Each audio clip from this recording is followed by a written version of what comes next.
plane, and Superboy, and Supergirl, or Superman. This is Jason J. Lewis, the voice of Superman on Justice League Action. This is Mark Wade, writer of Superman Birthright. And you're listening to The Krypton Report. And you're listening to Krypton Report.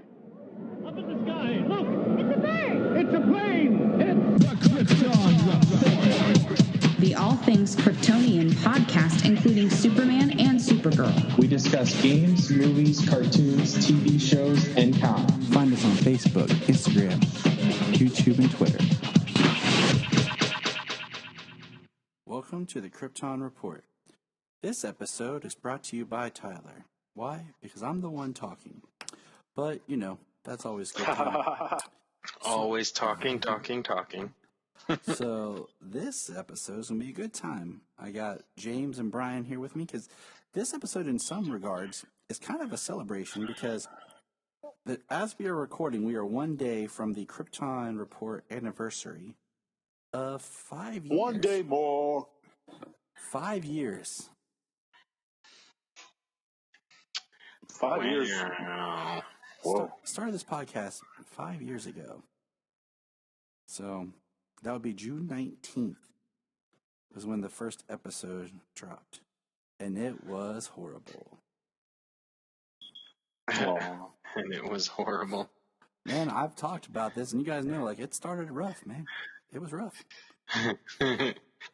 Yes, I've heard. I don't know if my listening went that far back, because I know it was a lot of that other stuff was at World's Finest, where you guys were doing the books at the time, and and I started it, and it was confusing. Good old days. But yeah, 5 years. But look how far you've gone, man. I know. Well, it's amazing. This September will be 3 years. Yeah. Since I started talking with you. Yes. I have that on my calendar as well. Mm-hmm. So yeah. I don't know, maybe 1 year since I've been talking with you two. Maybe. I don't know. No, I would say yeah. Since Shazam came out. Oh yeah. So it's a a little little over a year. Yeah. Man, time. Wow. Look at us. But so this is where you play the Bob Dylan times they are changing. And then we pause this and go watch Watchmen. Yeah. All right. Now that you're listening, you can pause it, go watch Watchmen, come right back. All right, we're back. So that's somewhere. Watchmen's great. Watchmen is great. Somewhere in my head, though, I'm hearing Zach Galifianakis saying, "We're the three best friends that anyone could have." And we'll never, ever, ever, ever leave each other. That's a good one. But okay, so let's get into some Superman news. On the agenda, we got one. Bryan Michael Bendis has officially said that he is ending his run on Superman. Didn't say what number book. Who's Bendis? I was going to say, do we know what issue? We don't know what issue. We don't have who's going to follow up. But Bendis didn't mention he's leaving Action. He just said Superman. I've read every article that's ran with the story. And I'm like, okay. All right. So we'll see. Like, you know, he's kind of leaving the pieces in a very interesting place for whoever the next writer is to kind of pick them up. I didn't even check what came out this week when the newest issue of Superman. What issue did he start on? 1. Because so he's been on it for the last 2 years. So because I'm not up with the times, I'm not hip, I'm not cool. So he started the run with introducing Jonathan Kent and all that stuff, right? It was after he did Rebirth. the 6-issue Yep. Yeah, it was after Rebirth, the 6-issue mini-series of Man of Steel. And then he started Action at 1001 and Superman at number 1. Okay, so that's what I thought, that he started after Action 1000. Okay. Because he has a short story in Action 1000 that's kind of a prelude to his Man of Steel. Although it takes place like in the Man of Steel, so you literally have to like lift that short story out of Action 1000 and place it in its proper spot inside of the book, which, you know, I don't have the trade, but that would be awesome if they did that, but I doubt it. Yeah, that would be cool. I've been reading a lot of the old stuff, so I haven't. I mean, I did read Action Comics 1000. You know, that doesn't really count for Bendis's run. But so I'm not totally like, I haven't read as much as you guys. I really loved his Ultimate Spider-Man. I mean, I thought that was amazing work. But he hasn't been doing so well on Superman from everybody I've heard. You know, he aged Jonathan Kent. You know, so I'd say you guys are probably happy to see him go. Well, that was in my opinion, I mean, yeah, that was a stupid call. I would have preferred to see him grow up into a teenager, as it were. Yes. But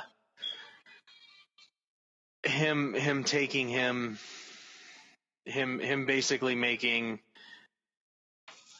John Kent the Superboy that the Legion idolizes is pretty cool. It's a nice turn to the classics. Cool. It's a nice turn to the classic storyline. It is. It just well, that's not that bad, but we could have done that later. It's just, you know, like I said before, that was one thing I really loved about Rebirth that drew me in was just Superman as a father, and then Bendis just took that away from him. So, but you know, there's some things I've liked that he's done with Superman, just kind of. So I don't know. It's okay. You know, it's one of those things like you didn't thrill me, but I'm not like a hater as much as, but I really didn't like everything he had done to John. Yeah, his run has been hit or miss. There's been some cool things, and then there's been some just like, why would you do that type stuff? And yeah, John being a big one, but there are definitely a few more. So, I mean, every run you get some hits and misses, but unfortunately his was like less consistent. In other news, we just had Superman Day on the 12th. So, how did you boys celebrate?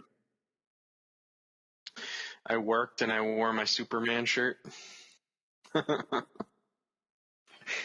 I came home and watched some DC stuff. Superman the Animated Series. It's good. It's good. Bryan? I worked. I wore my Superman underwear, and watched some Lois and Clark. All right. I took care of my children because I'm laid off. And so what I did was we watched Superman the movie, the 3-hour TV cut, followed by Superman 2, the Richard Donner cut. Heck yeah. Followed by Superman Redeemed. Then we watched some BVS at Solomon's request. And then after that, I watched later in the day, I watched the first 2 episodes of Supergirl Season 2, which had Tyler Hoechlin's Superman, where he premieres. And then I fell asleep watching Lois and Clark. By that time, it was like 11, 12 o'clock. So, and of course, I wore as much Superman clothing as possible with my Superman underwear, my Superman shirt, my hat, and my flip-flops. And then, of course, my children both wore their Superman underwear and shirts. And even when Sayla got something on her Supergirl shirt, she put on another Superman shirt. Because that's my girl. Excellent. Dude, you are living the dream. I try, fellas. I try. Let's see. This week Yeah, would have been... I had posted a picture of me and my Superman shirt on that day, and I was asked like, well, how is that different? You wear Superman and you wear a Superman shirt underneath your clothes every day. You're like, so? Just every other day, and it's always a different one. Exactly. This would have been this past weekend would have been Superman Celebration, but we all know what happened with that, sadly. That damn Rona. And That damn Rona, boy. we learned that Wonder Woman 1984 has been pushed back again to October 2nd, which is Jania's birthday. Gosh darn it, Warner Brothers. So guess what we're doing for Jania's birthday? Nice. Hey, let's not forget. Let's not forget also that is Fallback to Metropolis weekend. It is. You gotta think about that too. So you got Fallback to Metropolis, making up for Superman Celebration. Then you got Junior's birthday. You got Wonder Woman. That's a pretty dang good weekend there, kiddo. But I'm not holding my breath, so I'm not trying to be like negative, but I'm not holding my breath on anything right now. You shouldn't hold your breath. You'll die. So I don't know what to expect anymore. So that's the new current date that's being assigned to the film. This is, I don't have a lot of details on this little thing, but it was announced today that DC, along with Spotify, is going to do some sort of a scripted official podcast. I don't know what all that entails, but you know, for the longest time, I thought they should just take like the DC Daily Show, or when they used to do DC All Access, which is what they should bring back instead of doing DC Daily, and make that into like a podcast. So you can watch the video, or you can download the podcast and listen to it, and have an official audio podcast. But you know, Yeah, that'd be cool. A scripted podcast just feels kind of weird. Hey, let's do that. DC, come, let us do that. Yeah, exactly. I mean, a scripted, that'd just basically be like a radio drama or like a radio show. Yeah. I wonder if they're gonna do what they're gonna do, if they're gonna do storylines, original storylines or something, like, you know how Marvel did that Wolverine one not too long ago. Oh yeah. It was a full podcast, like radio drama. What else did we get? This week Over was on also, like Spotify or something. Today was Bud Collier's birthday. You know, the voice of Superman from the radio drama and then the Fleischer cartoons. And also yesterday was the passing of George Reeves. Oh.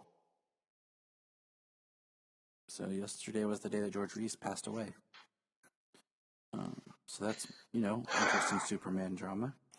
Speaking of passing away, this week we lost legendary writer Dennis O'Neil. Why did you have to say that name? Why? I got to meet Dennis a few years back and got him to sign my trade copy of Hard Traveling Heroes. He was nice, but you could just tell he's older. Great to watch in interviews. You know, reinvented such, like him and Neil Adams, you know, the whole reason Batman became amazing again. Of course, he's what helped really make Green Arrow a significant character. It's definitely a voice in comics that's going to be missed, you know.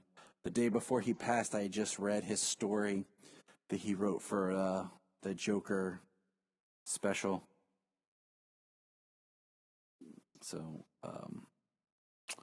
yeah. Yeah, Denny dying, it it really, it really stings. I mean, he was older. He's in his 80s, and it's about that time.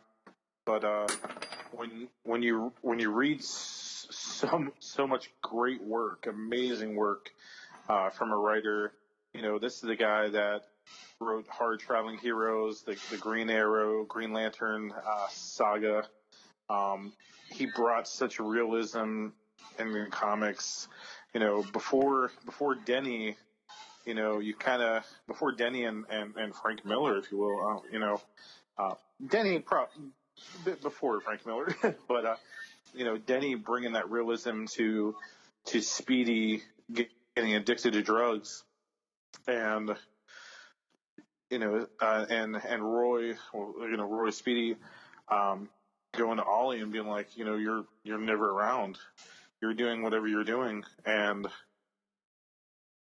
getting into that core of that story, where like, yeah, you can be a hero to others, but are you really paying attention to those around you that are suffering, that are going through hard stuff? And Denny put a whole new definition of what it is to be a hero, to be a superhero.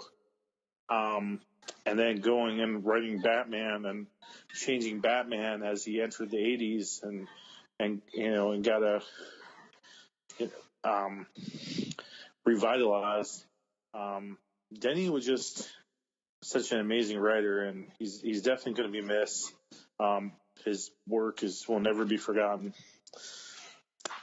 And I'm going to go cry now. You go talk. All right, Bryan. We'll miss you. You'll cry. He's a good writer, man. He's a great writer.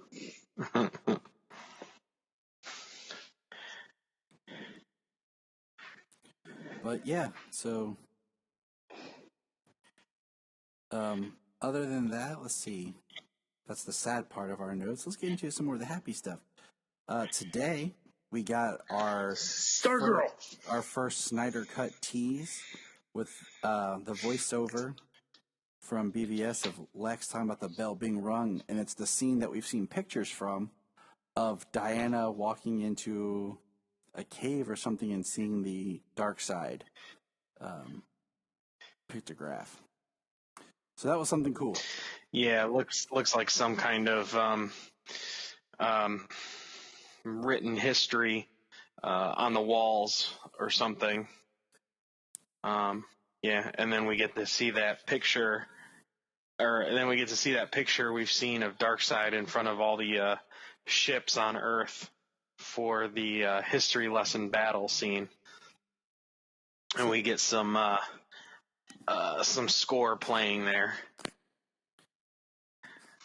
Don't get me wrong. And I tell you what, man, that 30 seconds. And I tell you what, man, that 30 seconds is better than any 30 minutes of that movie. I'm just saying that teaser thing was cool, but I'm like, I want to see something I haven't seen. Like, am I asking too much here? Like, I hadn't seen the Wonder Woman, Green Lantern, her actually moving. Well, we've seen like the still images of that scene. Yeah. And since the audio is pulled audio from BVS, it's not even new audio. I want to see something I haven't seen. Yeah. The sweet. I saw something today, and it was like, look, Diana smiling when she's fighting Doomsday and when she's fighting Steppenwolf, like, but look at the terror on her face when she's looking at that historical portrait of Darkseid. I saw that too. I was going to bring that up. That was pretty awesome. It's like, yeah, that makes sense. Out of like all the things that she was taught, like that battle being one, so massive and so much power, flying around during that battle. Mm-hmm. I mean, that'd just be like, I mean, that's what legends are made of, Mm-hmm. So I can't. That's one thing I'm very excited to see. So from the Snyder Cut. Which brings us to the announced DC fandom. It is a 24-hour, basically online comic convention all about DC on August 22nd. And they have a website for it, and it kind of like how you log in, a little bit of a hub. And, they have these different little island things that all connect to the DC. Yeah, it's going to be pretty cool. And, I see a lot of people posting, what they want to see out of it and everything. And I'm just like, I would love to see, whatever they have to offer. Rumors being we'll see more from the Snyder Cut, which I think we will, just because even Zack Snyder was tweeting out about DC fandom. And I was going to say, I'm pretty sure after this tease came out today, he tweeted that, I wish I had it up in front of me, but he tweeted something like, this is just a tease, more to come, 8/22/20. Yeah. Yeah, he said first ever sneak trailer or something. First ever sneak peek at JL. Get ready for more at DC fandom. So yeah. And yesterday he put, "I'll see you in the dome," the fandom. So yeah, I'm just happy that I don't have to actually walk to an island. Being a fat guy, I don't have to walk to another island. I could just go click and boom, I'm there. Don't have to break a sweat. It's going to be nice, just because I hope to see more of just whatever they have to give us. But I hope that we, I think we'll see stuff about the Snyder Cut. Absolutely. I think we'll see some Wonder Woman 84 stuff. Well, here right on the website, it's imagine all the superheroes and supervillains you've ever loved finally coming together in one place to celebrate DC's past, present, and future. Accessible for 24 hours. The global event will immerse fans in the DC multiverse with new announcements from WB Games, film, and TV, and comics, as well as unprecedented opportunity to hear from cast and creators behind your favorite feature films and TV series, including Aquaman, The Batman, Batwoman, Black Adam, Black Lightning, DC Superhero Girls, Legends of Tomorrow, Stargirl, Doom Patrol, The Flash, Harley Quinn, the Snyder Cut of Justice League, Lucifer, Pennyworth, Shazam, The Suicide Squad, Supergirl, Superman and Lois, Teen Titans Go, Titans, Watchmen, and Young Justice Outsiders. So James and Wonder Woman 1984. Well, so James just kind of summed it all there. So yeah, I'm excited. I'll have nothing else to do that day. It is, yeah. I mean, everything. What was just named there was, all those names in there that's just all the media, the physical live or the physical media, TV, movies. That's not just the comics and the games. Everything they listed was just the movies and TV. So what would be cool is if that day I'm just going to set up my my iPad in the corner to just have that on all day. So I'll never miss a second. You haven't paying attention. I'll just have it over there, and I'll just be, oh, okay, cool. Now I'm going to watch this. All right. That's probably where we'll get to see a little bit more about some of the new upcoming animated movies. That makes me wonder if they'll even have anything at the San Diego Virtual Comic-Con, or is it all going to be here? It would kind of make more sense. Well, because they're also doing that Justice Con, which actually takes place on the last 2 days of Comic-Con or something, which would typically be your Hall H times. Yeah. And Justice Con is doing their thing, and Snyder's supposed to be part of that along with a bunch of other people. Yeah, but isn't Justice Con just kind of I don't think it's like an official like DC thing, is it? Like it's just like more of an independent thing. Yeah, I think so. So yeah, we'll keep more information going as we find out, but that's exciting. Like a whole DC day. Good times. And then this week we got episode 5 of Stargirl. 24 hours of DC content. Like, we don't live that anyways. Exactly. So this is our... I honestly can't remember the last time I watched a show that didn't have something to do with comic books. Yeah, it's really hard. Sometimes I have to force myself. Like I just need something like as like a refresher. Yeah. This is just kind of to switch things up. Yeah, and it doesn't even have to be capes and superheroes. I mean, there's so many other things that come from comic books. I mean, like Preacher is just one of them. Mm-hmm. And I know there's others off the top of my head. Constantine's in DC Comics, but it's not exactly superhero. Lock and Key.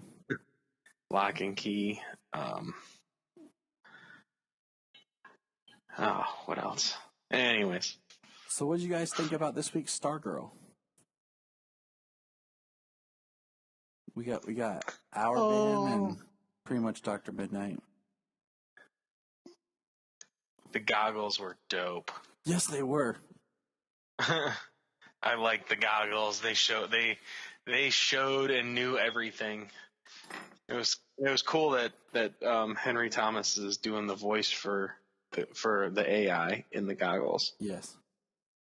I really like just like developing the Our Man story where it is the son of the first Our Man, and you have the whole his backstory with his dad, and his uncle's a piece of crap. I was like, man, I was trying to explain it to my kids. I was like, man, his uncle's a jerk. So were Yolanda's parents, man? I mean, it's like it goes around in that town. Everybody's parents are pieces of trash, unsupportive, just garbage. Yeah, for real. What's up with that? The town seems so friendly in the first episode or two. And then I can never remember what the one villain's name is who poisoned the dude. The gambler? Yeah, that's what it is. You gave him the poison chocolate coin. Yep. And then we had the violinist. And then we did get an actual call out of Artemis Crook, or Croc, however they said it, and we saw her tackle somebody. Yeah, that was funny. So, are we gonna get Artemis and not Cheshire? Well, Cheshire was her sister. Yeah, that's Jade. Yeah. And yeah, that's Jade. Because I think we're going to get the mom. The next episode is actually Tigress. Yeah, the screen cap for the episode looks like we're going to see Sportsmaster and Tigress, which Artemis Croc is Tigress and Sportsmaster's daughter. Mm-hmm.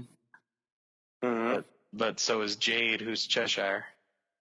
Or is that just Young Justice? I don't know enough to actually say anything, because originally her mom was supposed to be, like, she was Tigress, but at one point, like, a version of Huntress or something. I'm trying to remember everything. I don't know. It's not one of those. Yeah, I know what you're talking about.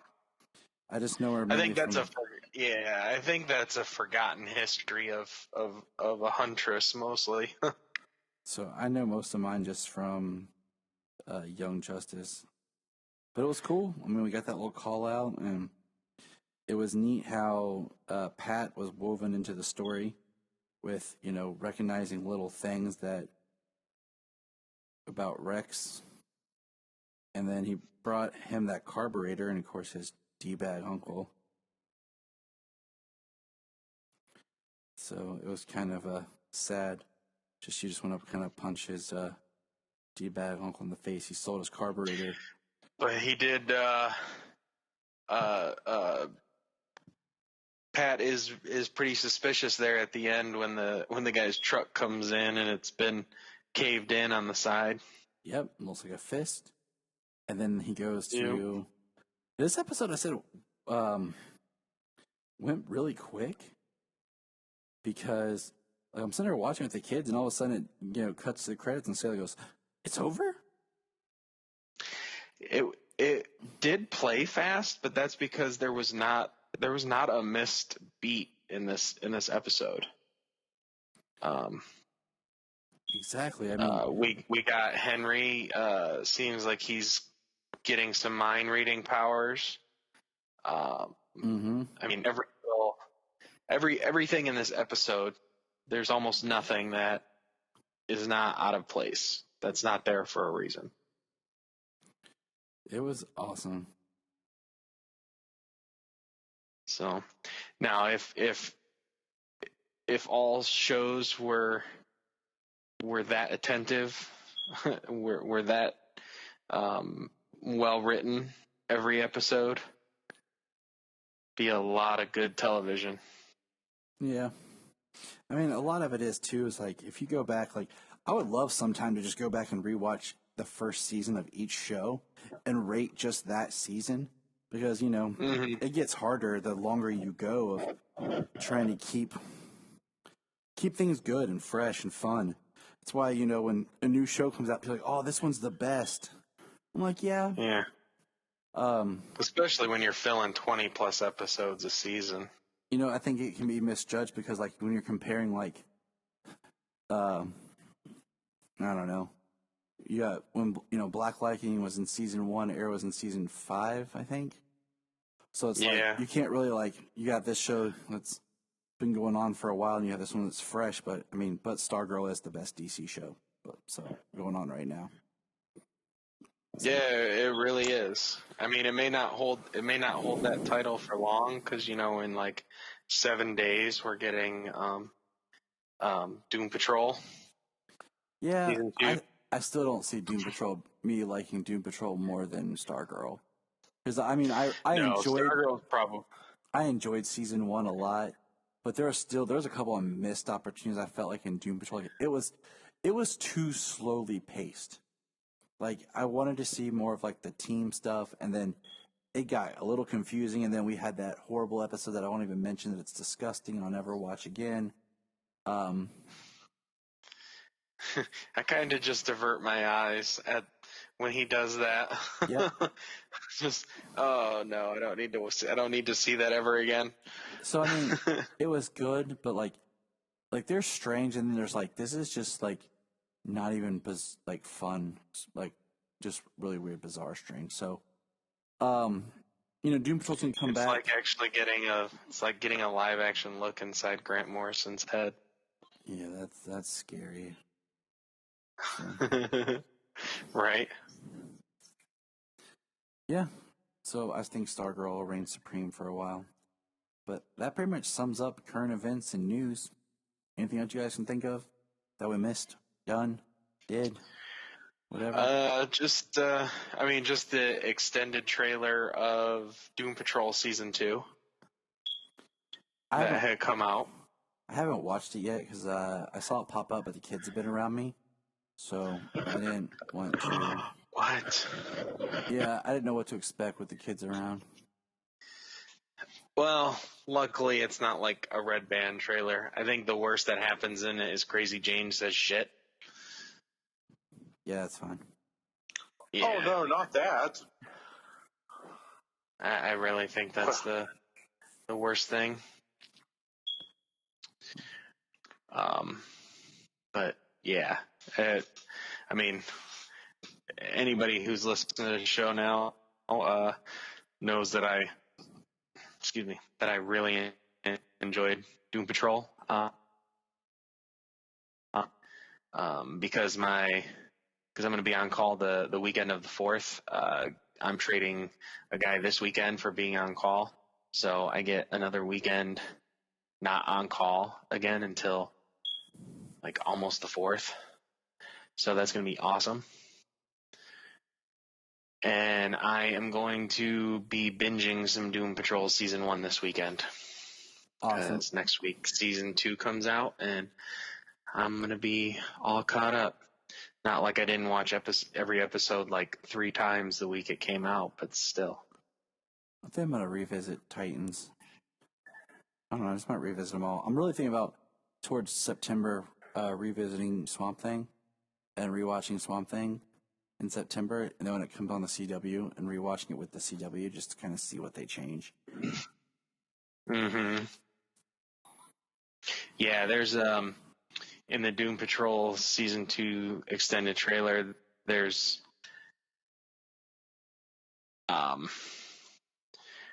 they discussed a bit about Dorothy. They show it kind of picking up right at the end of where Season 1 was left off, where they're shrunken. And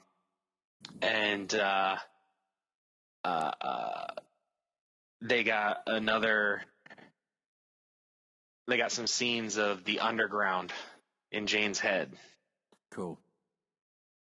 That was probably so the you best get to see a episodes. lot more. Yeah, that was great, and we're gonna get more of that.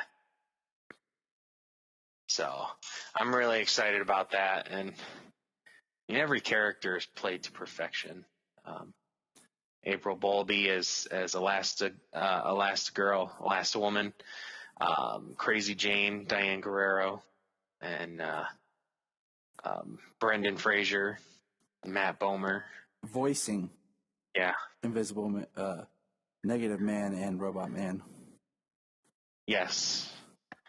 And then sometimes they both get some flashback stuff. Yeah, sometimes we get some flashback stuff, but they're not the ones on set acting as the characters. No, there's 2 different people inside of the suits for Robot Man and Negative Man. But yeah, I'm really I love the cast of this. They're all played to perfection, and I can't wait to see more of them. And definitely, Diane Guerrero was a standout for me. I thought she was amazing as Crazy Jane with all of her personalities, and I can't wait to see more of that. So the next part, which you're about to hear, is kind of a cool, special little bonus thing here. I didn't want to put it out as its own episode, but basically, Bryan, James, and I got together in the same room and wanted to record. But thanks to some technical problems with the laptop, it didn't want to read the microphone correctly. And we were recording, not realizing that the microphone wasn't completely working. So the audio is a little in the background. I've cleaned it up as much as I can, but it's kind of fun to hear all of us in the same room and just kind of chit-chatting. So if you don't want to listen, that's fine. You can stop the episode here, or you can get the bonus episode and listen to us do a commentary on the animated film Batman and Superman. Public Enemies. No, it's Superman and Batman, Public Enemies. My dyslexia's got me. So enjoy. All right, boys. All of us in the same room, recording a commentary for the first time ever in the same room. This is how we spend our time. I'm quite proud of us. Yes. watching DC animated features. I mean... Is there anything else to life, really? Not really. There's a couple other things. I mean, I got 2 of them in the bedroom. Yeah, I was about to. So. I got 2 at home. So we're watching Batman and Superman Public Enemies, and it starts now. So this is cool. Like at the beginning, man vandalizing. I think he could have used that brick to rob a bank, maybe, or something else instead of like a newspaper machine. Whatever. Man, this is like 10 the fact that they're talking about, like countrywide economic collapse and stuff like that. I don't know if you'd be able to rob banks. A lot of people have already gotten there. Sorry, I can't read that. Lex Luthor for president. Third party. I just think.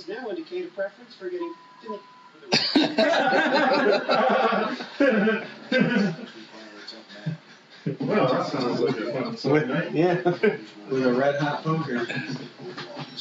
I just think it's interesting, like Lex Luthor president. Like I just think that's such a I don't know, it's a smart move of like, what would you do if Lex was as Superman? And that's one thing I always liked about Lex is the idea that Superman knew he was corrupt, but can never prove it. Like he could. But if he's the president, how the heck are you gonna stop the president? So much of what he's done, and Superman couldn't prove it to the point where Lexi won the presidency. Yes. Like Superman can't. That's intelligence on Lex's part to be able to maneuver and place himself in such power. Now we have Major Force, Black Lightning, Katana, Power Girl. See, this is one of those conundrums. Is like Power Girl is such a weird character. Yeah, like convoluted backstory. Because she's technically Supergirl, you know.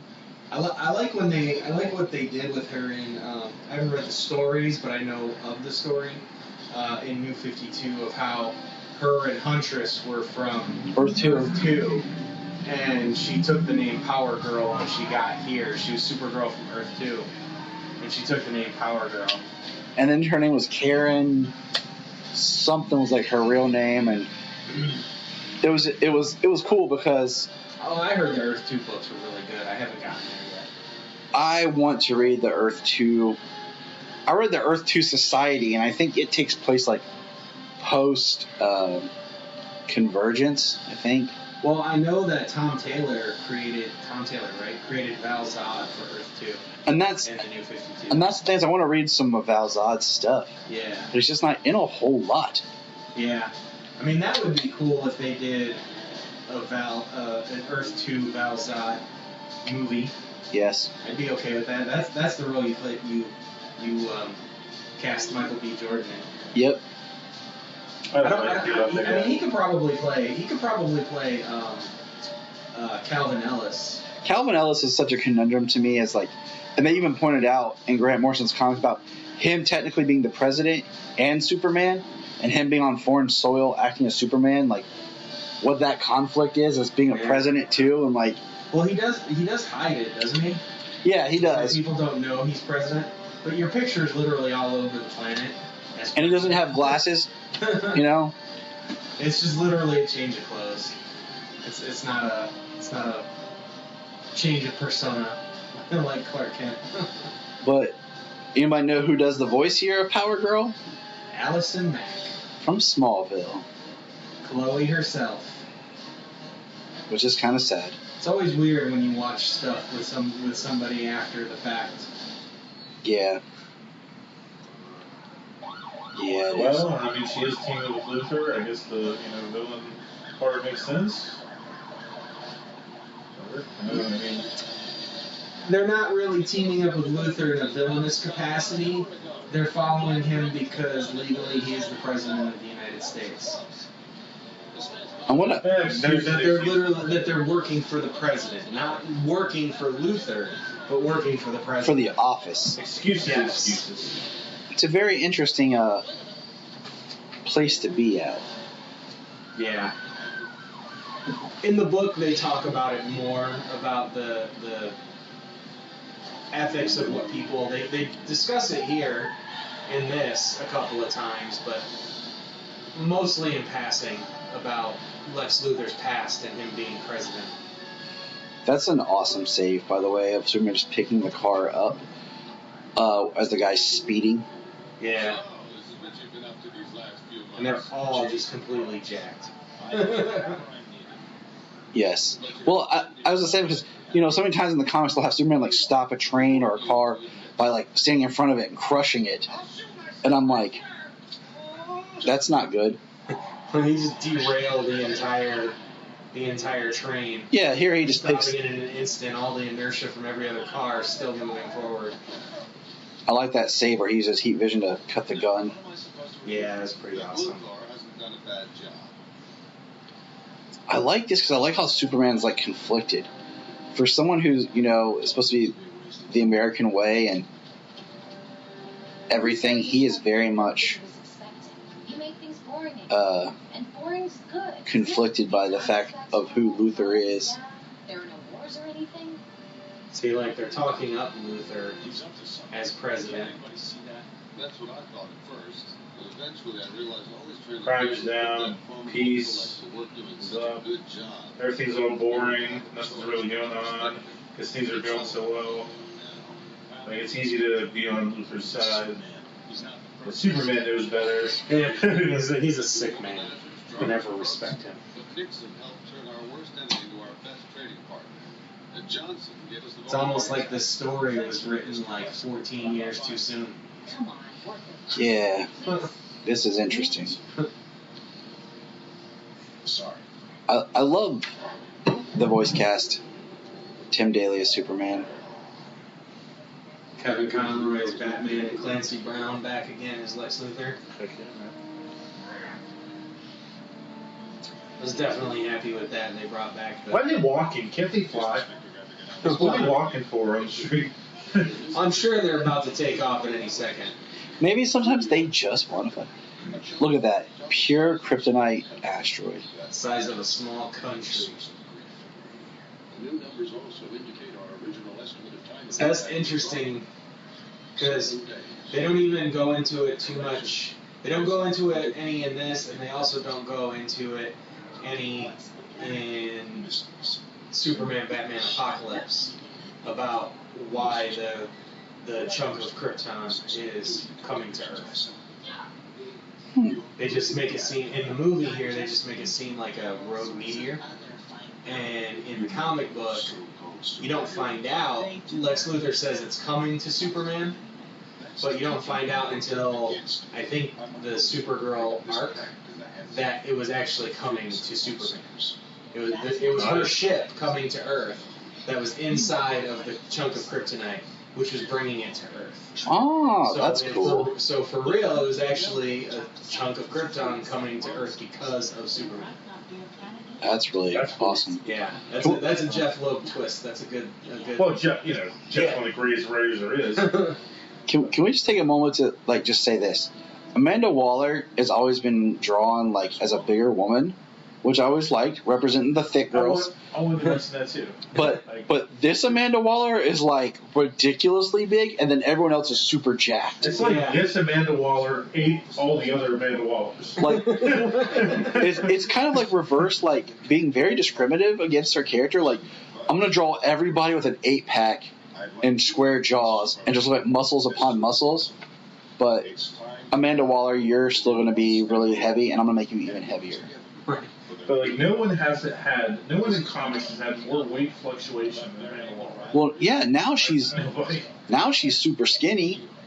Well, I was gonna say it was in Hell to Pay where she lost a whole bunch of weight, and they even said something about it since she lost all that weight or whatever in Hell to Pay. It's like when they cast Amanda Waller in Arrow, they made her thin. Well, that was just because it was the CW. Yeah. They legally cannot be allowed to put somebody on screen who isn't a supermodel. Yeah, oh wait, you're a great actor, but you've never done modeling. This guy, can you do 2 + 2? 6. He gets the part. He just looks better. Yeah. But Viola Davis, is amazing. She's amazing as well. She's perfect. I want to see more. She was perfect casting that they underappreciated. So. Yeah, they did. Well, Warner Brothers did. Well, Warner Brothers, they undermined everything they did. Yeah, they wanted a franchise, and then they undermined the entire thing. Yeah, we can rant on that later, guys. All right, so we got Superman here, flying to meet Lex in a very, clandestine type meeting. Yeah, it looks like a hangar, like a small airport hangar. When the meteor gets close enough, I'm sending up a dozen missiles. Each one is about 50 megatons warhead. What do you want from me? Some of my people don't have as much confidence in this plan as I do. They think I need a backup. No, he does. But spoiler alert, Lex's plan fails. Yes. I like I said, I like the idea that Lex is so good. This movie's 10 years old. Spoilers for a 10-year-old movie. And we're doing a commentary on. Superman can't pin everything on him. I think I saw it when it first came out, but I just don't remember anything. I love this. I love that Luthor's recording this in his site, and there's Metallo. Yeah. Like, it was a total setup. It was kind of cool, though, because there was Superman wasn't having any problems. And then that guy behind him, Metallo, you don't know it's Metallo, he actually steps up closer to behind Luthor. And then that's when Superman's vision starts to go blurry. And then, So he literally brought him for this reason alone and to instigate this fact. And, of course, he's having it recording. And John Corbin. I love that. So you can't see, but you can lift the car, you can pull whatever. Yeah. Inconsistent writing, man. It's not inconsistent writing. He reacts. Kryptonite doesn't immediately just boom hit him, and then all his powers are instantly. I know that. I've read it makes in my life. It makes him sick, man. It's just like it's not like he's lifted a whole continent full of kryptonites. Thank you very much. Okay. I was saying, it takes a long time for kryptonite to weaken him to the point where he can't use his superpower. I've tried every rationale in my brain for that scene, and I can't get behind it. Like, yes, he was charged by the sun. Yes, it's not all kryptonite, but still, it's just no. And the fact he has kryptonite inside of him. Yep. It's too much. This is the Metallo that changes his form. See, I like this Metallo's awesome. This Metallo. Like, I do not like the Metallo where he has like an orange and green suit on. I like more of the cyborg Metallo looking thing. I like the idea that there's even that he's pretty much freaking T-800 by any means or a TX, like in this, being able to shift his body into weapons. I like the idea that he's still a person inside of there. He's still an evil person inside of the machine. If I ever did a Metallo like in a film, I think it'd be kind of neat to do like the stages of Metallo. Like you start out where he's like in more of like the suit. Yeah. Then he's more like the human, and then by like the third act when he comes back, he's this. Just pretty much just a brain inside a metal suit. I like that idea that like maybe like the kryptonite powered suit, and then during the fight, and then he becomes like he has the kryptonite heart because of the damage and stuff. He becomes the cyborg type, and then by the end like this, he's damn near like the Ghost in the Machine as a Metallo. He's just one of those characters that has so much inconsistency in his design and his look. But I always like how they did him in the animated series with the half face. Yeah. Like. Yeah, he was either full looking human. His skin was torn off and he had half the robotic face, or he was like this. And he didn't change his body, but he was a machine, completely without skin, without clothes. Shouldn't Batman be worried since kryptonite can destroy the Batsuit? Whatever do you mean, Brian? Oh, that crap that Batwoman put together? Yes. Right there. The kryptonite bullet. I heard of that, but I haven't seen it yet. So. It's ridiculous. Don't even bother. That's all we're going to say. Don't ruin your life. Back to Public Enemies. Yeah. The kryptonite bullet, that's pretty awesome that he just picks up a shard and uses it as a bullet. Like, it doesn't have a casing, it's not a bullet. It's not made as an actual bullet. Plastic, something like that. It won't stop it. He's going to reconfigure. Don't worry about that. I like this also because this movie really shows the friendship dynamic with Superman and Batman instead of so much of just them being at odds. Do me a favor and lose the sense of humor. Yeah, just lose the sense of humor. Metallo's gonna try and bury him alive. It's messed up, Metallo.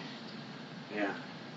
So Batman's just trying to take this bullet out to save his friend.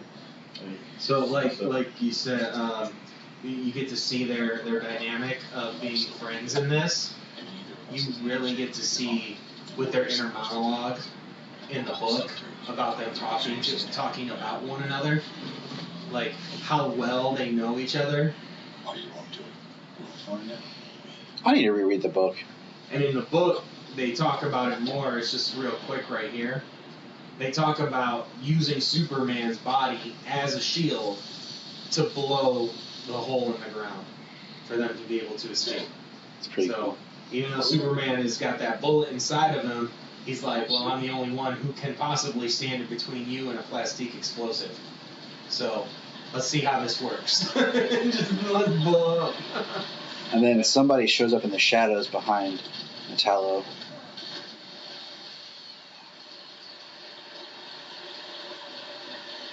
Bruce.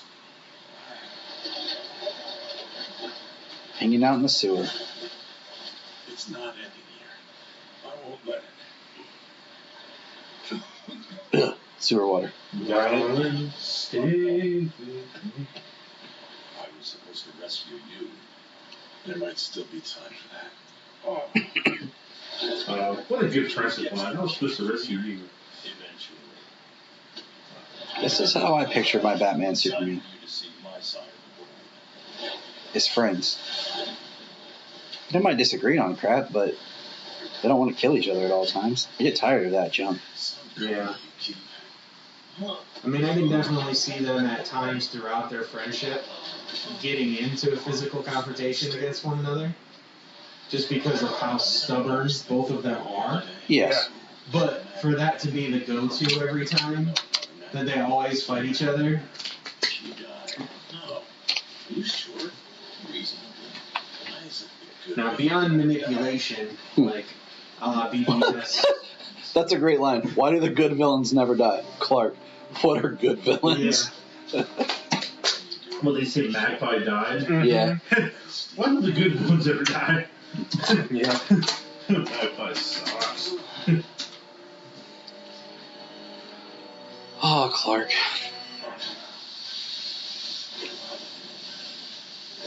Stupid kryptonite.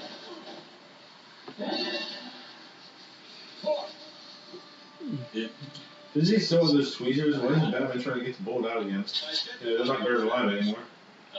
This is something that they don't even touch on in the movie here, is Alfred protecting the cave with a shotgun. In the book, Superman's like, so Alfred protects your cave with a shotgun? Yeah, like literally. Like it's a little bit of contention between them. I love this Alfred and Superman dynamic. Which I can't wait to see in Zack Snyder's Justice League. Because just that deleted scene of Master Kent, you must be Alfred, like, is just awesome. Yeah. Now, okay. They literally released a 20-something second scene of that, and it was better than the majority of what they put in the frickin' film. This is an important scene right here. So we're at the scene where Batman and Superman are seeing Luthor's presentation of the death of Metallo. Because he's talking about how Corbin had been reformed and was working as his... Then, last night, John Corbin was murdered. He's a robot. Prosecutors believe by a man who used his own freakish power to settle a personal score. In violation of the laws that bind us all. A man who calls himself Superman. Does he think anybody's going to believe that? They sure are. Because look, the president. But look, right here. So the video. Anytime you see a video that's supposed to be legit, and there's errors in it where it looks like obviously someone's cutting and editing. And this is what Superman did to him. There's too many, it just shows how the media can twist your opinion on things because they're editing things out, they're not showing you certain things, and that's what Luthor is doing to Superman here. And does not, people, they don't know that he's Metallo, that he's a... And then look at this spin right here. Radiation from the kryptonite is affecting Superman's mind. That's how the propaganda and media BS can change anybody's mind about anything. It's kind of a big difference when, Superman's infected by doomsday spores and is getting taken over by doomsday and is a real threat to the planet, Yes. Instead of Lex Luthor saying he's a threat. Yes. He's been saying that forever. It makes me want to go back and like just revisit these stories. It's not an Elseworld story. It was in continuity, right? Yeah. So it just makes you want to like look at the stuff before it, like where the Superman and Lex relationship was, where was Lex in the public eye. This story is continuity. Yeah.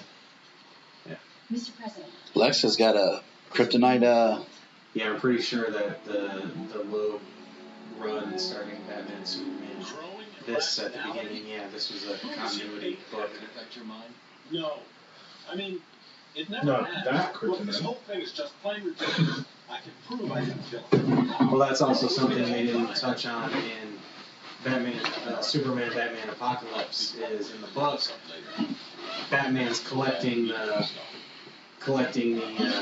different kryptonite, and there's all kinds of different colors scattered all over from the meteor showers after the meteor's been destroyed. Superman's on lockdown while the Justice League collects the kryptonite, and there's all kinds of different colors. They kind of even do a little. I think he does an inner monologue talking about some of the colors and whatnot. I need to reread both of those trades collectives. Here's Luthor preying on Power Girl. Yeah, trying to manipulate Power Girl.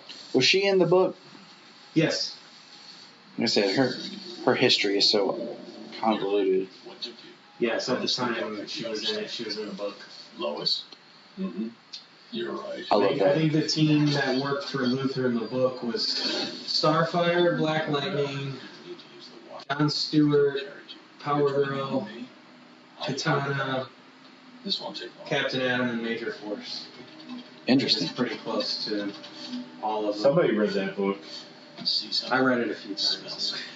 It's one of the early books I had when I only had a few trades, so I read it a few times. I actually got to the point because in Superman, Batman, Supergirl, that one, they've got the letter translator of Kryptonian to translate all the letters, and I could read the Kryptonian in the book because of the translations in the back. So I could literally read the book from front to back without having to go back to see what they were saying to each other in Kryptonian. That's awesome. I don't think I could do that right now, but I did. I did at one point. I thought they're at the morgue for Metallo. And then Superman, he said, Batman said, "You're late." And he's like, "You wouldn't understand." And he's like, "Lois?" He's like, "Yeah, you're right." Yeah. It's pretty cool how they discover, though, Batman's testing, he's got like a Geiger meter, and he's testing the radiation coming off of Metallo. And they're saying that he did it with his heat vision, but his heat vision is pure heat. It doesn't have radiation. So they know that he was killed by some other means, radiological. Silver Banshee. It's one of those characters I wish they would have done a little bit better on Supergirl and brought back. Yeah. But they had a... if this came out now, he'd be bleeding from his ears. Yes. There's no blood in this. Captain Cold, Icicle, Mr. Freeze, and Killer Frost. That's pretty sweet. I love the beginning of Young Justice. Young Justice. I love when the ice villains team up. They're all together. And it's one cold-hearted family. I mean... busy at the moment. When you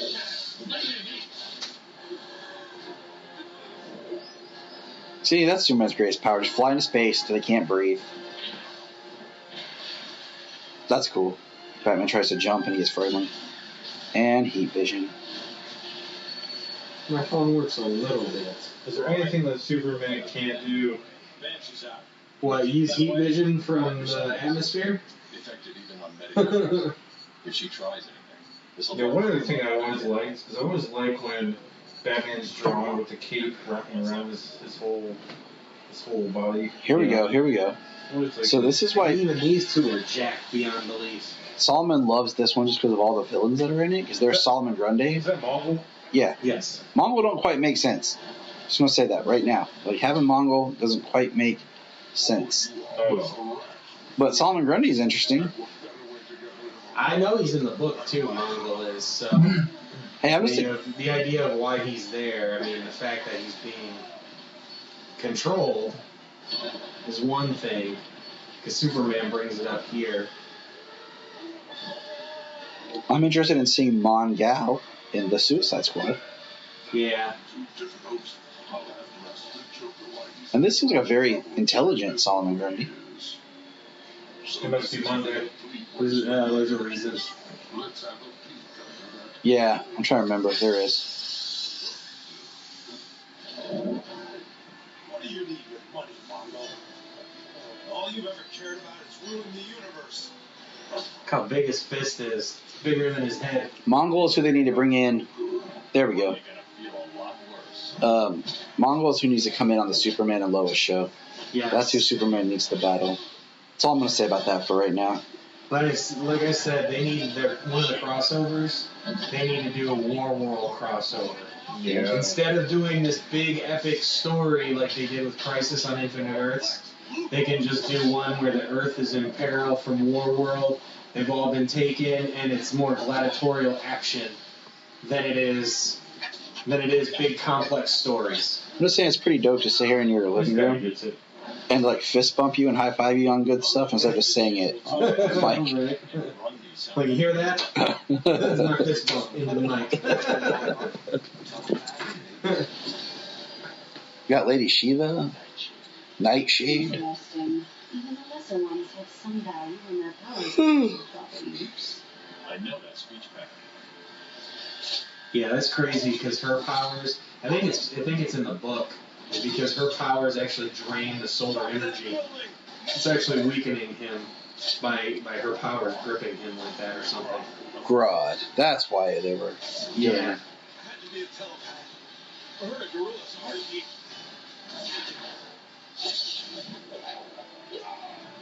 Gorilla Grodd. I love that Solomon has this large King Kong figure. Yeah. From Kong Skull Island. We just use it as Gorilla Grodd. That's our Gorilla Grodd toy. That's awesome.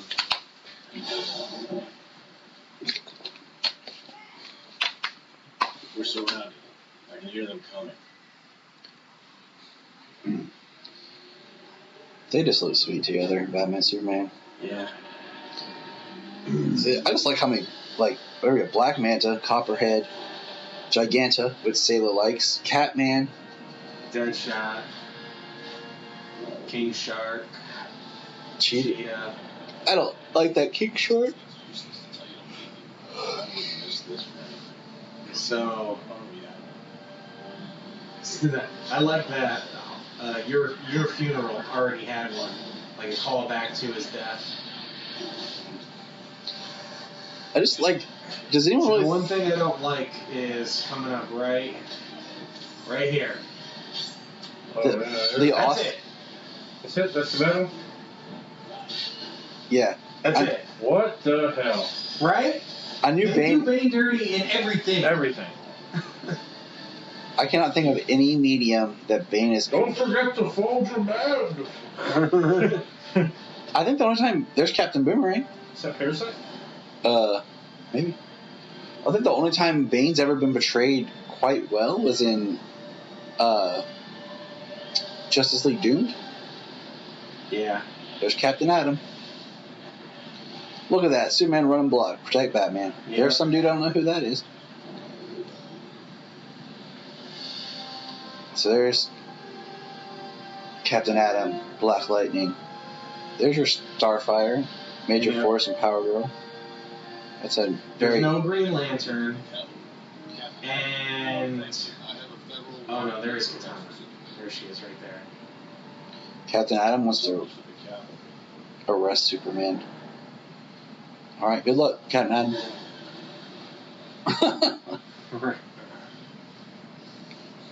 Lex has a headache. I mean, I like the Justice League story in Justice League Unlimited where Captain Atom is fighting Superman and Cadmus. Yes. Because he's under government control. He's serving the government and he's creating red solar radiation to fight Superman. He's conflicted by being a member of the Justice League, but also being a member of the United States military. I'm doing my duty. Look, this isn't my decision to make. It's the court's. Courts? This is Luthor's vendetta. Power Girl, what do you think about all this? Yeah, Power Girl. It doesn't matter what any of us thinks. Luthor's the president. Katana looks weird. Now, are you coming or not?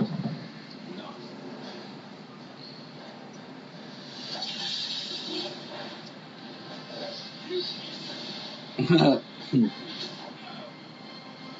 Wasn't Major Force, they kind of made a Major Force character in, wasn't Crisis on Earth X or somewhere in there, like on Legends or something, Major Force was there. Firestorm. Was it Major Force? I'm trying to remember. I can't recall. I could be wrong. Who do you think of something? I haven't followed Legends every season, every episode. I'm trying to remember. I thought it was during a crossover, but I could be wrong. I thought they brought him in, or maybe they brought somebody else that just reminded me of him. Black Lightning. I like Black Lightning. They're doing him dirty by making him like work for Luthor. I like how his lightning is different in Young Justice. It's actually black. Yes. And it's made of it's a different energy than your typical lightning.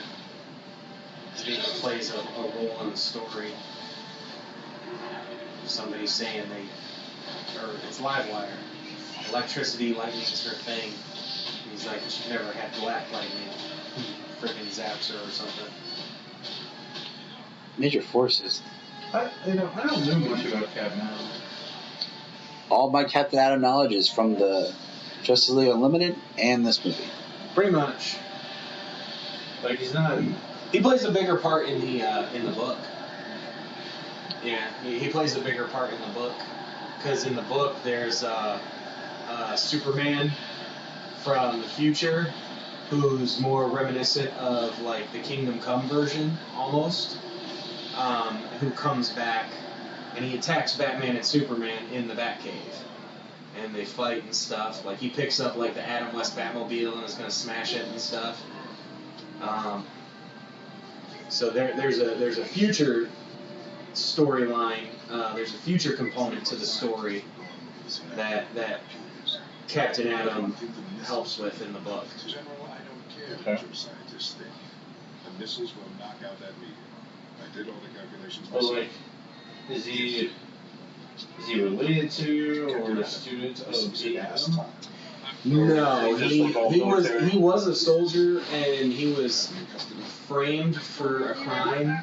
I can't remember exactly what, and he went through. What exactly was it? It was some kind of experiment, and an accident, of course, happened, and then he's all energy. It's not going to be any easier. He's that's why an energy like a big giant bomb. That's a containment suit. That's a containment suit. What he has on. Who else wore a containment suit? Electric Superman. Yeah, we talked about that earlier. Did you? All right. You know that he's brought back. The Daily Planet. Electric Superman. No, he doesn't. Unless he's like a villain, or he's just from another planet, or Earth. You don't think I killed the town? Come on, man, it was something different. Why can't you make one of the Superboys the new Electric Superman? New power set, need something different. Yeah. We've got a Connor Ken out there. We've got a John Ken out there. Tim Drake needs something to do. You know? You can't just have Robin, Red Robin, Bluebird, Blue Jay. Yeah, why don't you be Bluebird? So, his name's Drake now. Why is it always like the boots they give him like look like pirate boots from like the 1700s, 1600s with the flat? Oh, yeah. Power Girls. There we go. Aw, man, Major Force. What the heck? Major Force is a bad. Yep, he throws the first punch. Just gonna stuff somebody in the fridge. One at a time. And Black Lightning and Starfire in their non-speaking roles. Yep. Yep, they do not speak. Does Stargirl speak? Or no, Starfire. Stargirl. What, Power Girl? No, Starfire. Oh, no. Starfire and Black Lightning are a non-speaking role in this.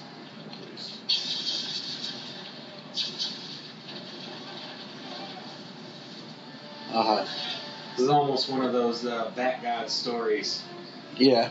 There's Batman's taking on a superpowered being, literally level a building, and Batman's still maintaining the evasiveness and all of his trickery. What do you want, Bag? Did you tell him to say anything before he died? Was he surprised? I love that. I love that Batman deduced. What did Luthor promise you? Money? What do I need with money? Living energy. You're not going to tell me you killed him for your country, are you? See, Some of us still believe in I love how Batman is just getting him to but I don't see any patriotism. admit what he did. All I see is a psycho who's latched onto an excuse to kill people, and who's so stupid he doesn't realize he's being used by Luthor. To me, Major Force looks like he's Russian. He just feels like he's like the Russian Captain Atom. This ain't the Punisher, man. This is DC. This is real life. This is cool. Power Girl hits Major Force so much. So hard she ruptures this containment suit. Oh wait, he speaks. Oh yeah. I forgot about that. It's one and only line. Yeah, I know. So did I. All right, Black Lightning. And in the book, it's Black Lightning, John Stewart, both trying to contain the radiation. I'm pretty sure she ruptures the suit in downtown Tokyo. I think, having Jon Stewart not here makes sense. I think for just the general audience, it might be harder to why is Jon Stewart doing this? And you don't want to streamline the story and everything. Captain Atom kind of fills the part of dedicated servant. Yeah. And there he is absorbing Major Force's radiation and energy. And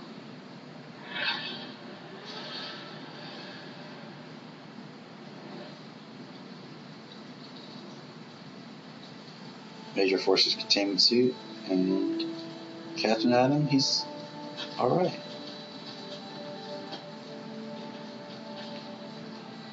So they actually make it a point to you absorb his energy as Major Force in there with you.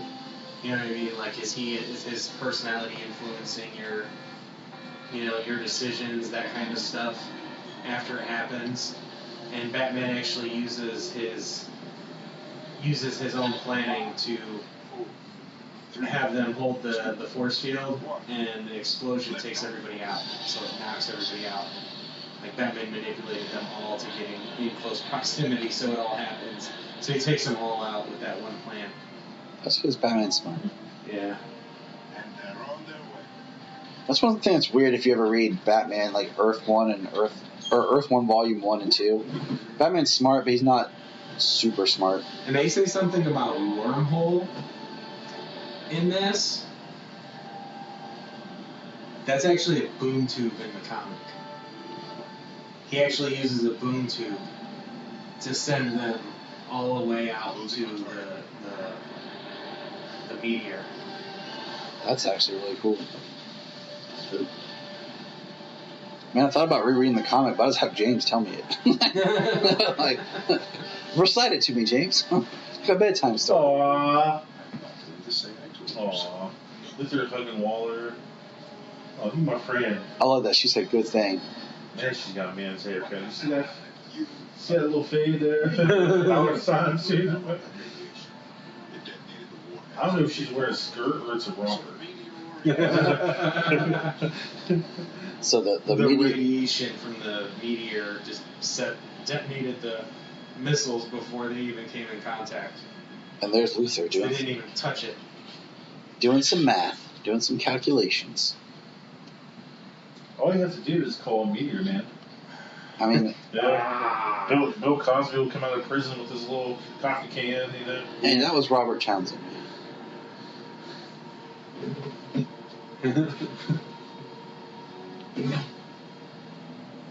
Pour the coffee. I can't find the movie. When he turns, I have it on DVD. Do you? Yes. I haven't even Yes. I remember that movie. And one of the best things I remember about that movie, because I rented that thing as soon as it came out, was when he touched the book and then remembered everything and was like reciting the book. Yeah. But it only lasts for so long. That and Blank Man. I would love to have those on Blu-ray. I don't have that, but I know that, yeah. Those hard to find. Sending Power Girl away. Sending Power Girl to Hero. Toy Man. Which is like, what, the third Toy Man? Yeah, something like that. But it's a different person and a good person. It gets confusing. No, but I'm sure it'll come to me. Oh, here we go. That's what I thought it was. Maybe. There's Hawkman. Hawkman and Shazam? Yep. Alright. Now, Shazam fighting kind of makes sense. Shut up, child.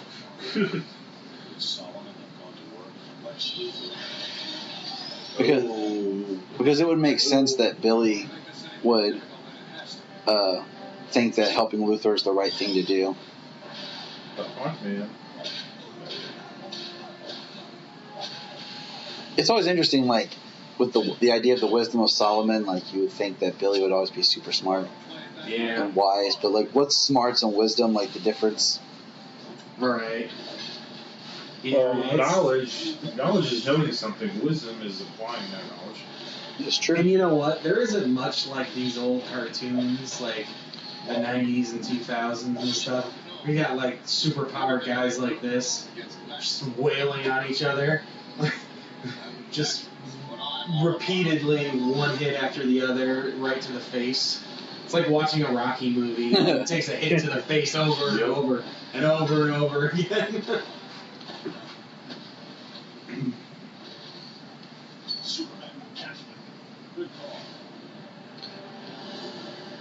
See, like that, they decide to switch. I like when you explore that Superman has issues because of Shazam. So this is nice when, like, this is a story where they've worked together for a long time. Like, they have these maneuvers. They just called castling, and they switched opponents. It's a chess move. Yeah. It is a chess move. Captain Marvel back to being I'm surprised they're calling him Captain Marvel, because wasn't the lawsuits, like, start coming into play? Well, no, the whole thing was, the lawsuit was the book couldn't be called Captain Marvel. That's what it was like, Shazam, something on Captain Marvel, or, like, they couldn't call the book Captain Marvel.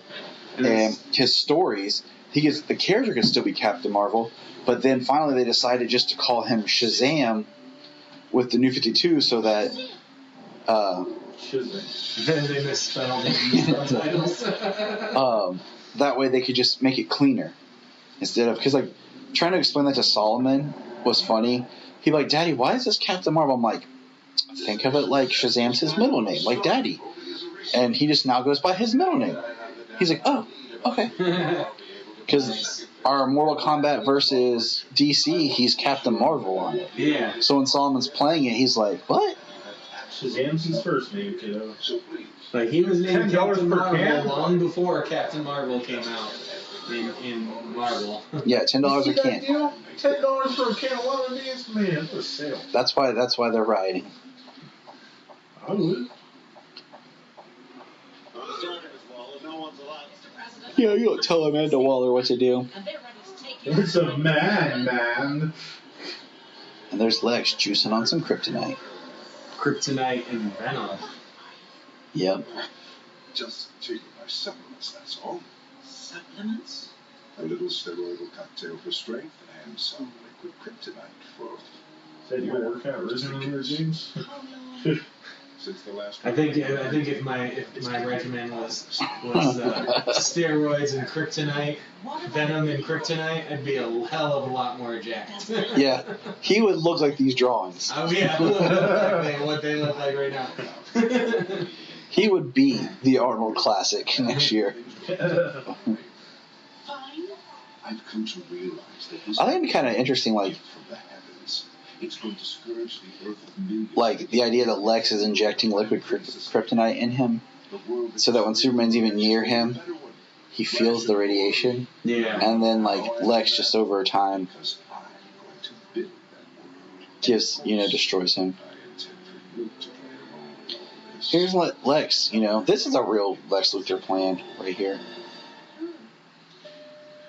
And How does he feel about kissing his dude? just kiss Waller. She should have punched him in his face. Call me.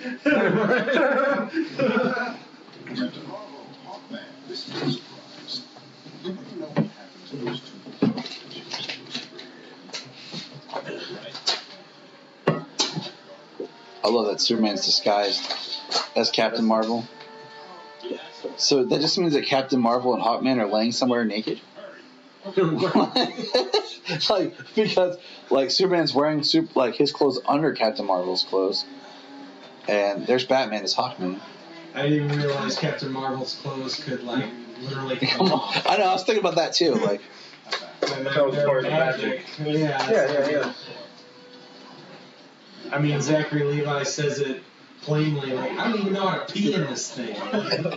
It doesn't even seem like it can come off. I love that movie.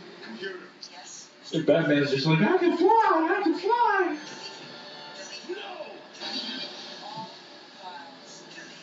Dang it. You two are going to be able to save the world now. Well, I'll tell you something. Everyone wishes to see The new world, the Lex Luthor world. trust your kind again. Shut up. Waller is tough. Here, it's got all the information we need on it. Oh. Now go save us. Waller working with Batman. Hand over that hand? What's up, Batman? There he is, back in his bat suit. So, yeah, Billy Batson. Is he Shazam or Billy Batson or?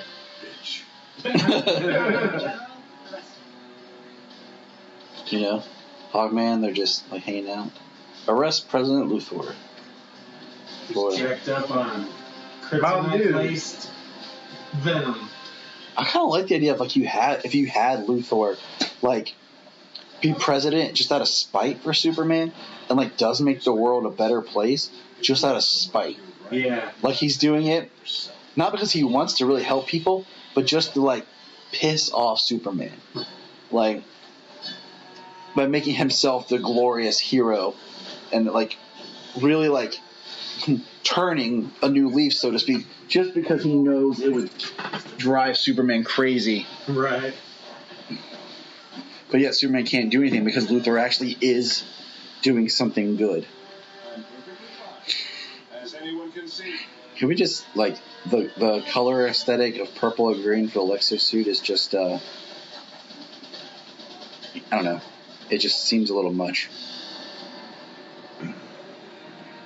I mean, purple looks really good on Michael Rosenbaum when he's wearing those purple silk shirts and crap. Yeah, I mean, that's cool with me, purple in a dress shirt, but the green and purple, green and purple is just the colors of villains unless you're Donatello. That's it's like the Rebirth Superman mech suit that he's wearing, which is red and blue. When he's got his... You gotta buy a whole bunch of different toys like Batwoman and a whole bunch of other toys to be able to get that Lex Luthor. I know, it makes me so mad. To go into my Superman collection. It makes me so mad that that's what they did to that. Yeah. Means I'm gonna have to have multiple shelves so that way I can have all the other toys that I had to buy, so that way I have the Superman toys that I was able to put together with it as well. And there's Power Girl there. How'd it go? Got everything we needed. And thanks again for your help with Hawkman and Captain Marvel. Wait a minute. Why aren't you with the boy? I'm close enough right here. And he's not really that much of a boy, He's 13. 13? Oh. I'm sure he likes having you around. And that's why she's close enough where she is. Maybe if she didn't dress revealing, she wouldn't have a problem. Well, that's where her power lies, you see. Power is in the boob window.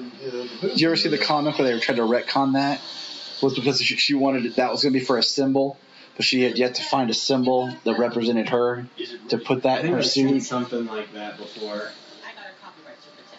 And yeah, it's ready. All I need is the email. Well, in some writings, the boobs are bigger, so I guess she's more powerful then. Yeah, she's one of those characters that just almost became a joke where like they just kept drawing her to excess just to see if they could get away with it. Yeah, we did. Tell her I'm sorry about the X-ray goggles. My man. My man. X-ray goggles and Power Girl.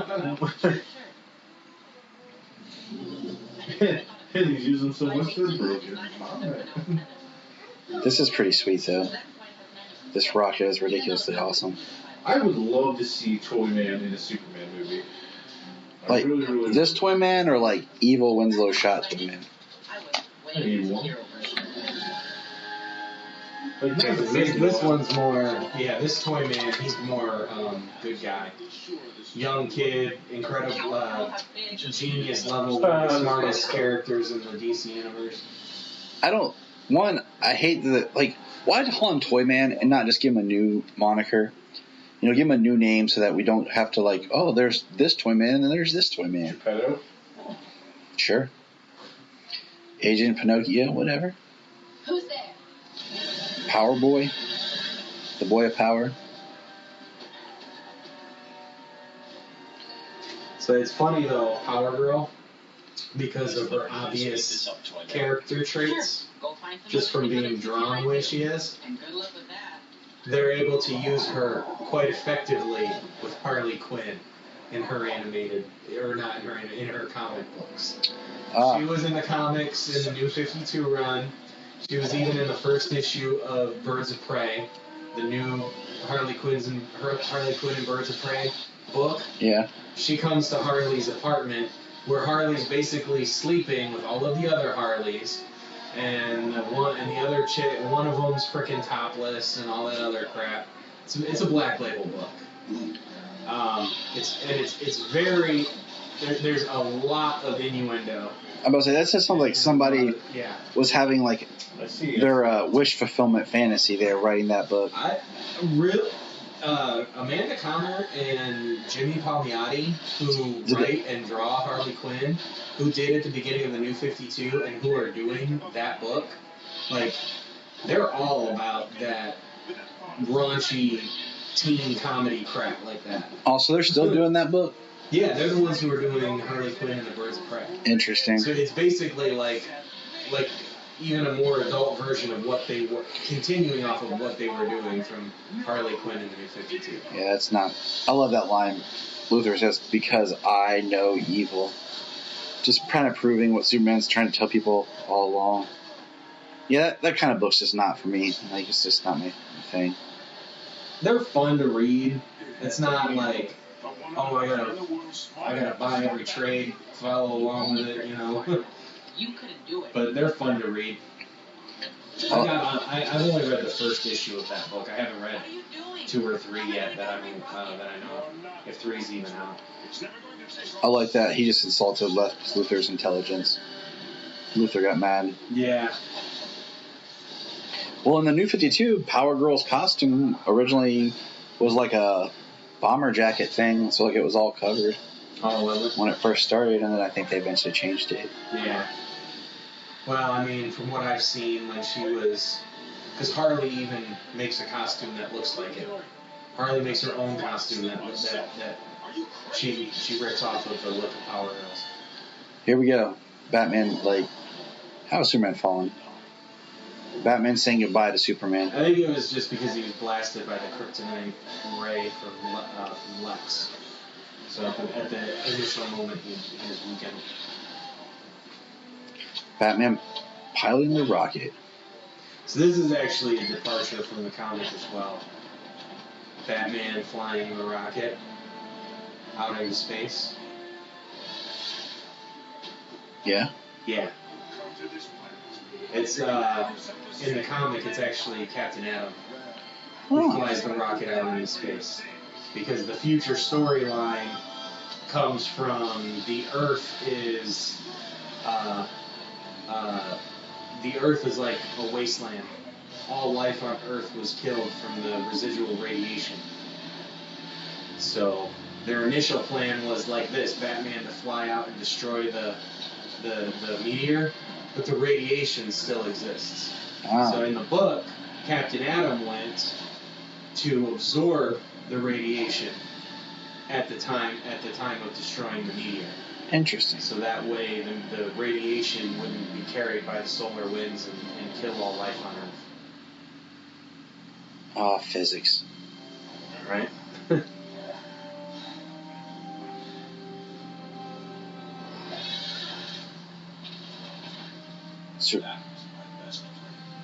I love that line Superman says, "That was my best friend, and you just killed him." Then punches Luthor in the face. He hit him hard too. He's coughing up blood from inside the mech suit. Honestly, like, Luthor has rockets, which I know could go fast, but I don't think it'd be fast enough to outfly Superman. Yeah. Here he goes, opening his not boom tube. Yeah. Go Voltron.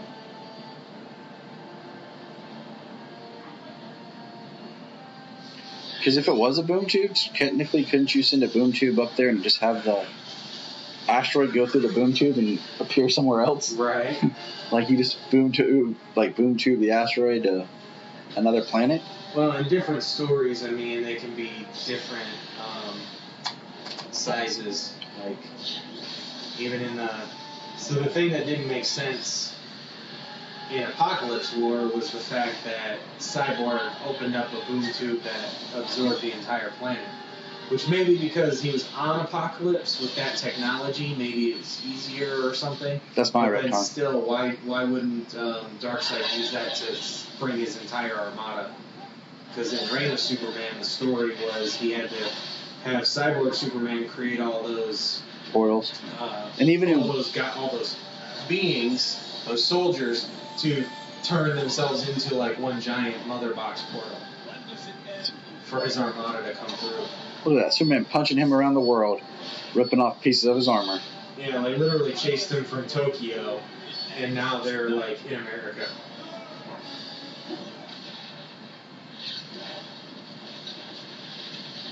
Alright, even that mech suit, I don't think Lex would have took that fall very well. Yeah. And how his hand is exposed and his leg is exposed, like he's got shattered limbs. Could Superman use the Phantom Zone projector and expand it and just absorb the giant meteor into the Phantom Zone? Maybe. I mean, they put the whole Earth there, Bendis. Yeah. That's kind of why I don't like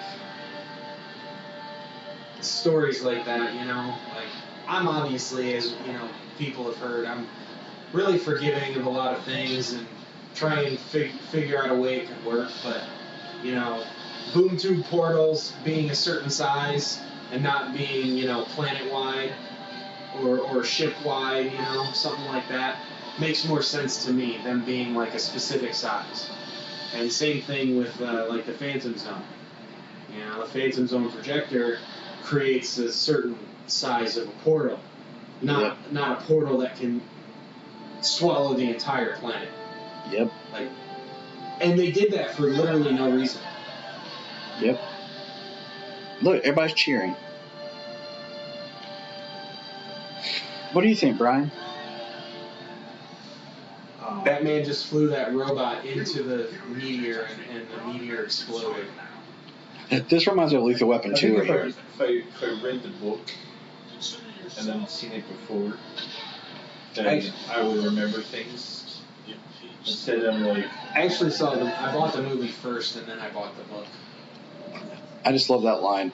You can't touch me. We're on American soil. I'm the president. Consider yourself impeached. Forget about that. I got a message from Toyman. He says that there's still a chance. There's still a chance for me to fly into a kryptonite debris field out in the middle of space. Yeah. And, you know, either of you that makes no sense. I've seen other things that don't make any sense.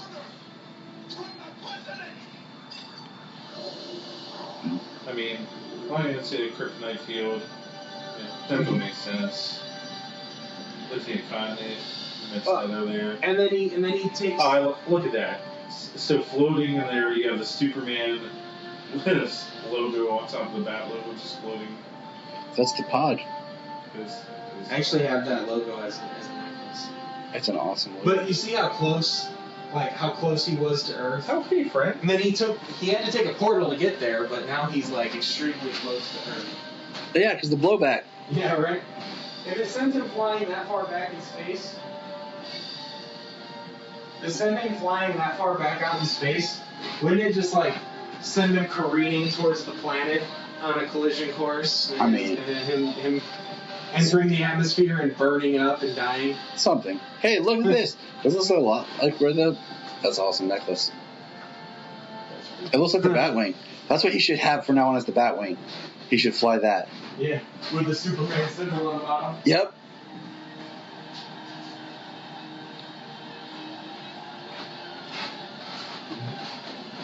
You know what I love about this whole thing? Is the fact that it's Batman operating in the daylight. Well, I like the interaction here. I am the president. God bless me.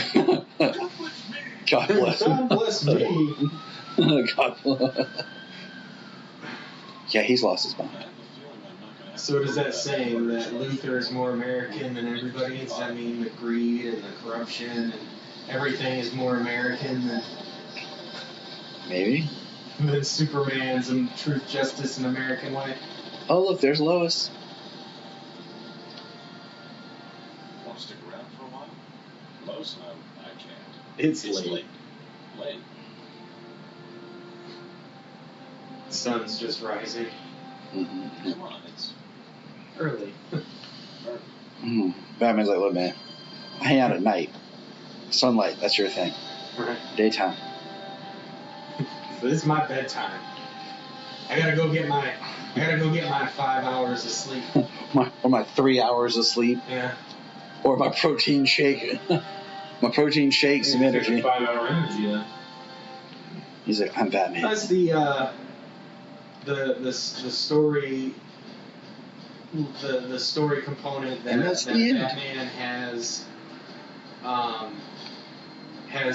adapted his body to making 10-minute power naps, 20-minute power naps actually wake him back up. Like, that's how he survives. Like, he literally passes out in his chair for 20 minutes at a time and goes back to work. It had Jennifer Hale listed as the voice actress for Starfire, but I don't think she ever spoke.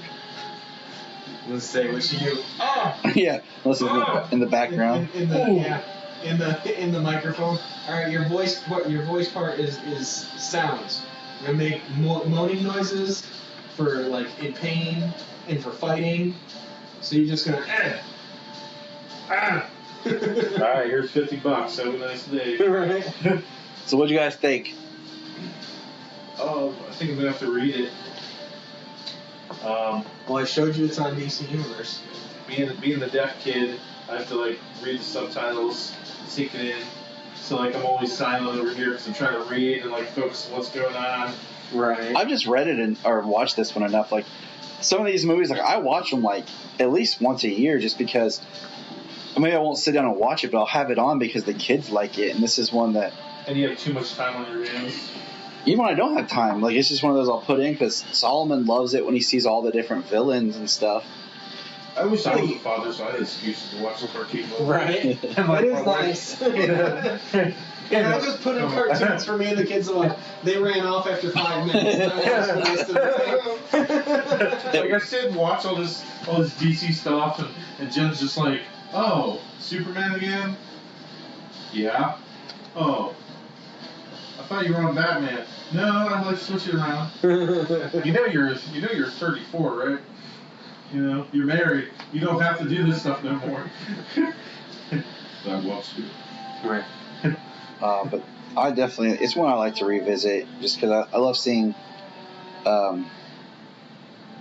the two of them work together. I've seen it a lot because, it's one of the early ones. Now we've got 13 years worth of movies, and they've been coming out with 3 a year since like 2009, 2010. So they've come out with a ton of them. There's a whole bunch to watch, but when this was first out, there's only a few of them. So watch this one over and over and over again. And, like I said, it was one of the ones after this came out. It was probably right around this time that I started buying more trades, because this was one of the trades I got. And probably since I bought this trade, is probably since I've been building my trade collection over there. It's actually Remus and National.